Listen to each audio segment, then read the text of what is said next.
Conditions for maxima and minima. अगर हमारे पास कोई फंक्शन है जिसका ग्राफ कुछ इस तरह से आ रहा है, तो यहाँ पर एक पॉइंट है, यहाँ पर हम मैक्सिमा ऑब्जर्व कर रहे हैं। मीन्स अगर मैं x की वैल्यू x नॉट से ज्यादा लेता हूँ या कम लेता हूँ, तो जो y की वैल्यू है हमेशा कम रहेगी। सिमिलरली अगर ग्राफ कुछ इस तरह से आता या कुछ ऐसे आता, तो यहाँ पर मेरे पास 2 पॉइंट्स थे, यहाँ पर मेरे पास x की एक पर्टिकुलर वैल्यू के लिए y की वैल्यू मिनिमम आती। ठीक है, यानी कि जब हम किसी डिपेंडेंट वेरिएबल को स्टडी करते हैं तो it may possible that function में कहीं पे कोई मैक्सिमा या मिनिमा आ जाए। अब डेरिवेटिव को यूज करते हुए हम उस मैक्सिमा या मिनिमा को फाइंड आउट कर सकते हैं। इन दोनों ग्राफ्स में ये देखो, अगर मैक्सिमा आता है और इस मैक्सिमा वाले पॉइंट पे अगर मैं टेंजेंट ड्रॉ करता हूं, तो ये टेंजेंट क्या आएगा? This tangent will be parallel to x axis, which means that कि इस टेंजेंट के लिए स्लोप कितनी होगी? 0। स्लोप 0 होने का मतलब क्या है? स्लोप किसे रिप्रेजेंट करती थी? dy अपॉन dx को। यानी कि मैक्सिमा या मिनिमा के लिए हमारे पास स्लोप 0 होती है। स्लोप 0 का मतलब उस पॉइंट पे derivative of y respect to x will be 0। Minima पे भी आप ये कंडीशन एक बार वेरीफाई कर लो। यहाँ पर भी अगर मैं टेंजेंट ड्रॉ करूंगा तो tangent will be parallel to x axis, means यहाँ पर भी स्लोप क्या होगी? 0। स्लोप 0 होने का मतलब हो जाएगा dy upon dx is equal to 0। Means condition for maxima and minima is derivative of y respect to x will be 0। ये तो कंफर्म है कि अगर ये डेरिवेटिव 0 है तो इसका मतलब वहां पर या हमें मैक्सिमा मिलेगा या हमें मिनिमा मिलेगा। बट ये कैसे चेक होगा कि हमें मैक्सिमा मिला या मिनिमा मिलेगा? इसको चेक करने के लिए सेकंड स्टेप होता है। स्टेप 1 में आप क्या करते हो? आप डेरिवेटिव को 0 के इक्वल पुट करते हो। इसे सॉल्व करके you will get value of x not. आपको वो x नॉट मिल जाएगा, यहां पर मैक्सिमा या मिनिमा आएगा। अब ये चेक करना है मैक्सिमा या मिनिमा में से कौन आ रहा है। इसके लिए सेकंड स्टेप होता है, वो होता है डबल डेरिवेटिव। जो आपने सॉल्व किया उसका डेरिवेटिव एक बार फिर से लेना है, called double derivative. Double derivative means dy by dx अगर आपने सॉल्व कर लिया, इसका डेरिवेटिव आपने एक बार फिर से लेना है। इसको डिनोट करते हैं d square y upon D x square से, called double derivative of y with respect to x. This is called double derivative of y with respect to x. Clear जी? अच्छा, ये ध्यान रखना है, यहाँ पे ये मत सोचना कि dx और dx मल्टीप्लाई हो गए तो डी स्क्वायर क्यों नहीं किया, ऊपर तो डी स्क्वायर कर दिया। बेसिकली ये सिंबल ही है, आपको ऐसे याद रखना है, D square upon D x square of y means double derivative of y with respect to x। अगर डबल डेरिवेटिव सॉल्व करते हो एंड इसकी वैल्यू पुट करते हो x नॉट पे, if this value is negative then it means that we are getting maxima at that point. अगर double derivative x not के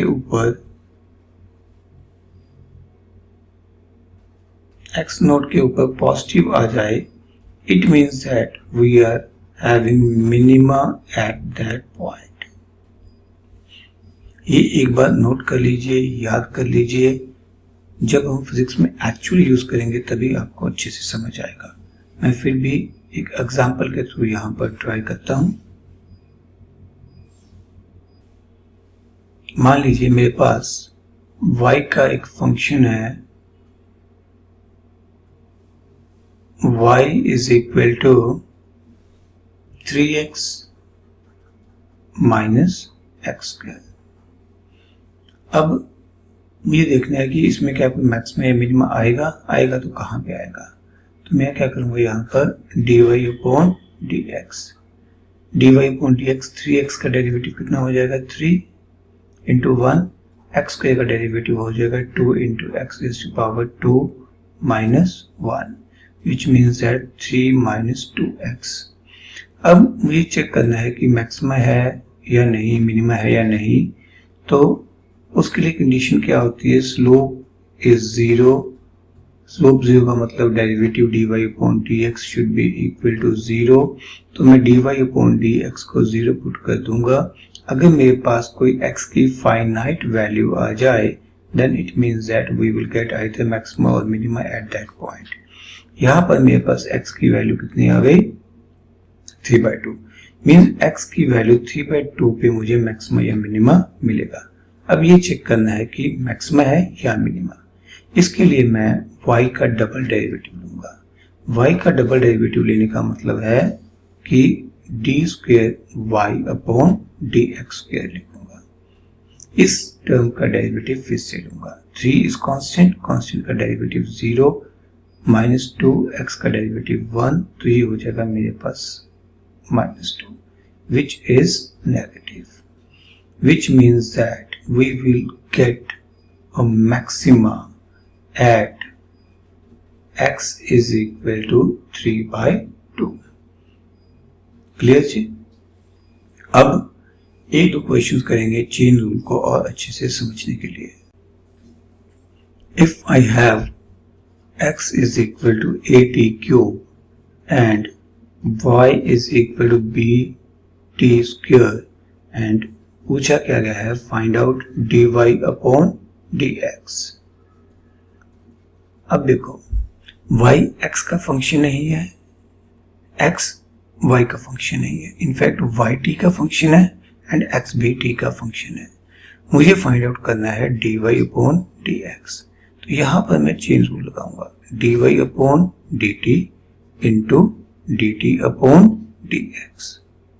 clear जी। तो मैं dy अपॉन dt अलग से यहां से फाइंड आउट करूंगा, dt बाई dx यहां से फाइंड आउट करूंगा। But dt by dx find out करना मुश्किल होगा, हम फाइंड आउट करेंगे dx बाई dt, फिर उसका रेसिप्रोकल ले लेंगे। तो शुरू करते हैं, y को सॉल्व करते हैं। y कितना था हमारे पास, bt स्क्वायर। अगर इसका डेरिवेटिव लेता हूं मैं विद रिस्पेक्ट टू t, तो b is a constant, t square का डेरिवेटिव हो जाएगा 2t raise to power 2 minus 1 means 2bt। Clear जी। अब x हमने क्या लिखा था, at क्यूब, इसका डेरिवेटिव लेते हैं dx by dt। a is constant, multiply में है, डेरिवेटिव से सीधा बाहर आ जाएगा।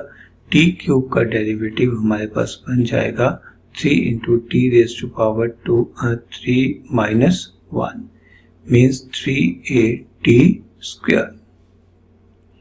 अब ये दोनों वैल्यूज जो हमने अभी कैलकुलेट की, dy अपॉन dt की वैल्यू यहाँ पुट कर देंगे इक्वेशन नंबर 1 में, और dx बाई dt की वैल्यू यहाँ पे रेसिप्रोकल लेके इक्वेशन नंबर 1 में सब्स्टिट्यूट कर देंगे। Means using equation number 1, 2 and 3 we can write down dy upon dx is equal to 2bt divided by 3at square, means 2 by 3 b by a into 1 by t, which is required result. Okay. अब derivative की practice continue करेंगे। Question क्या है, अब metallic disc is heated.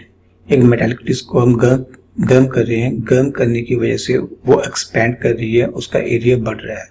जो area time के साथ change हो रहा है, it is given to us a is equal to 5t square plus 4t plus 8।